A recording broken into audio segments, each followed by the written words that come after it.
Mungkin kalimat roh itu kepanjangan dari rahmat. Ya, menjadi bulan Ramadan itu menjadi syahrul rahmat.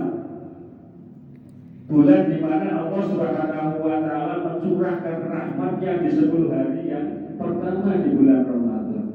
Nah, cuma kadang-kadang baru dapat rahmat yang terawih sudah mulai berkurang. Biasanya yang terawih hanya seminggu, kadang nggak sampai seminggu. Itu baru rahmat Tuhan. Kemudian huruf yang kedua apa?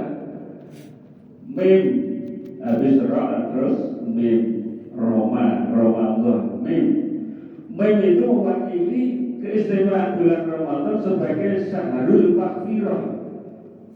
Bulan diampuninya semua dosa-dosa orang yang beriman yang melaksanakan ibadah puasa Ramadan. Itu dosa-dosanya dihapuskan oleh Allah Subhanahu wa taala. Sesuai dengan hadis baginda Rasul, awal syahri Ramadan rahmatun wa awsaduhu maghfiratun wa akhiruhu itqum minan. Jadi betapa mulianya bulan suci Ramadan. Ya, makanya bulan yang sangat ditunggu-tunggu, bulan yang sangat dinanti-nanti. Jadi mulai persiapannya baginda Rasul itu dari bulan Rajab, kemudian bulan Sya'ban.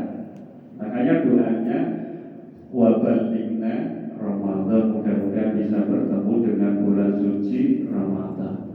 Karena di dalam waktu yang sangat singkat selama 1 bulan itu, orang-orang yang beriman bisa mendulang pahala sebanyak-banyaknya sebagai bekal untuk kehidupan di akhirat yang akan datang.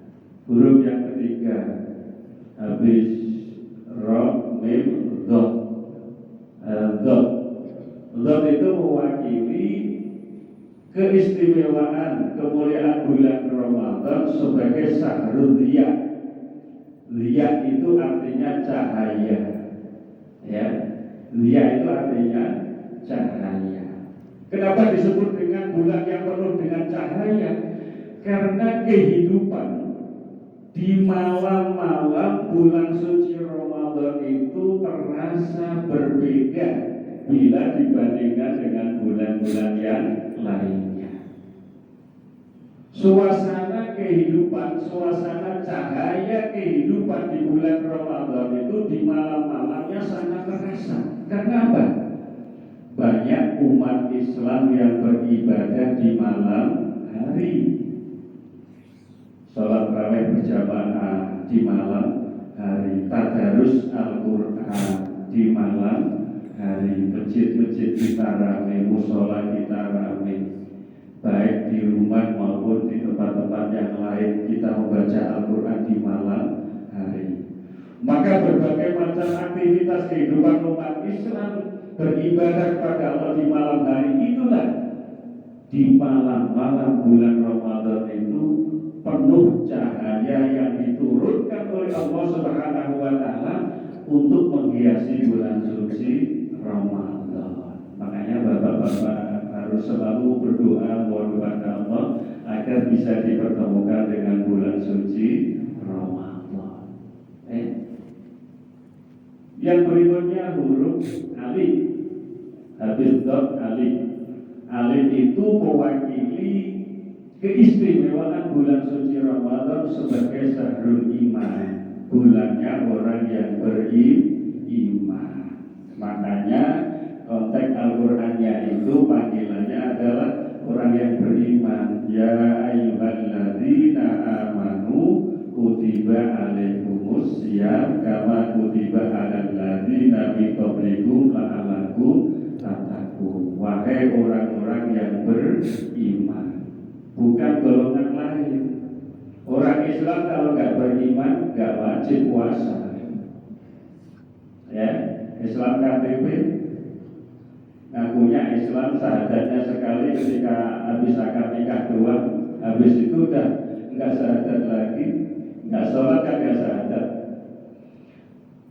Nah, kalau dia nggak beriman nggak kewajiban berpuasa, karena yang bisa melaksanakan ibadah puasa itu hanya orang yang beriman.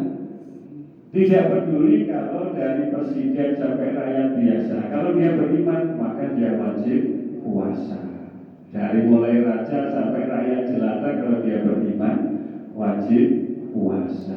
Karena panggilan yang diwajibkan puasa hanya orang yang beriman. Ya ayyuhalladzina amanu kutiba alaikumus syiyam, wahai orang-orang yang beriman, diwajibkan atas kamu berpuasa sebagaimana orang-orang sebelum kamu, la'allakum tattaqun, agar kamu menjadi orang yang bertakwa. Kenapa harus orang yang beriman? Karena ibadah puasa itu adalah ibadah yang sangat rahasia, yang hanya dirinya yang melakukan dan Allah yang tahu. Ya, orang yang puasa, orang yang beriman itu merasa dirinya selalu diawasi oleh Allah Subhanahu wa Ta'ala. Makanya ketika puasa Ramadan, sekalipun menjelang maghrib, ya, kumur-kumur 3 kali, yang keluar juga 3 kali. Nggak ada yang berani ngiler. Kumur 3 kali, yang dikeluarin 2 kali, nggak seperti itu. Karena Allah melihat, ya kan? Coba kalau dia agak beriman, kumur 3 kali nggak mungkin dia keluar 3 kali. Pasti ada yang ditilam, karena dia nggak yakin dengan Allah. Jadi kalau orang yang beriman mau sholat kumur-kumur 3 kali, keluarnya juga 3 kali. Kalau kumurnya 3 kali, keluarnya 2 kali, jangan-jangan dia minum. Makanya nggak ada jaminan. Kalau orang itu kelihatannya loyo, kelihatannya pucat, kelihatannya lesu, belum jaminan kalau dia itu melakukan ibadah puasa. Sebaliknya yang kelihatan lincah, beraktivitas, bekerja, ya, juga kita tidak tahu kalau dia melaksanakan ibadah puasa.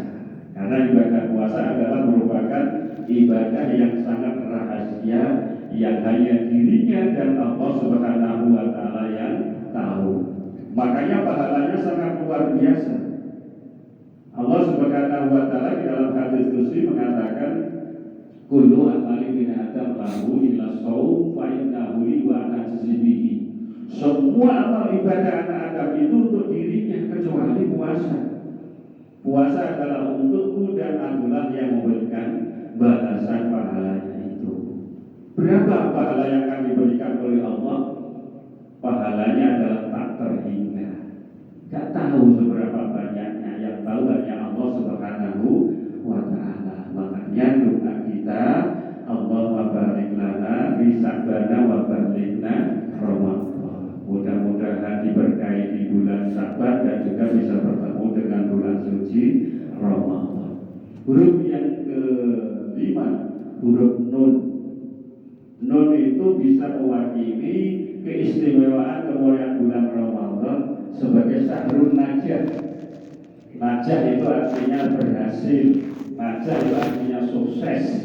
Ya, kalau kita sudah bisa melaksanakan ibadah puasa selama 1 bulan sukses, maka kita akan menjadi orang yang berhasil, mendapatkan predikat sebagai la'allakum tattaqun, menjadi orang yang bertakwa kepada Allah Subhanahu wa Ta'ala. Ya. Bagaimana supaya puasa kita ini berhasil? Ada orang yang mengatakan supaya menjaga 9 lubang yang ada di dalam tubuh kita.